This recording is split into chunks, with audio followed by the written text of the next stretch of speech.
আরে সিকোলালা মাওলানা সাহেব, আরে নিজাম কাতিল তুই? আরে হ্যাঁ মাওলানা সাহেব, আমি তো আজকে অনেক মানুষকে খুন করে ফেলেছি। আচ্ছা, এই পৃথিবীতে কি আমার থেকেও গুনাহগার কোনো ব্যক্তি আছে নাকি? হ্যাঁ, তোমার চেয়েও একজন গুনাহগার আছে যে জঙ্গলে বাস করে। আচ্ছা ঠিক আছে, আমি ওকে দেখে এক্ষুনি আসছি। আরে এই তো ও। আরে আমি তো তোকে এখন শেষ করে দিব।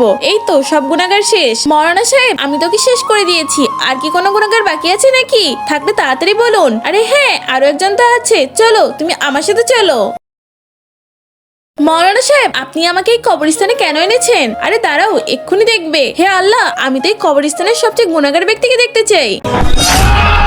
আরে আরে মাওলানা সাহেব, ও কি এমন করেছে যে ওর এই অবস্থা হয়েছে? ওকে আমার চেয়েও বড় পাপী নাকি? আরে না না, ও তো তোমার মতো এত খুন করেনি। ও তো শুধুমাত্র গরিবদের উপরে জুলুম করেছে, তাই ভাবো ওর এই অবস্থা। আর তুমি তো কত না কত পাপ করেছো, তাহলে তোমার কি অবস্থা হতে পারে? এখনো সময় আছে, তাড়াতাড়ি তওবা করে আল্লাহর কাছে মাফ চাও। আল্লাহ চাইলে তোমাকে মাফ করতে পারে।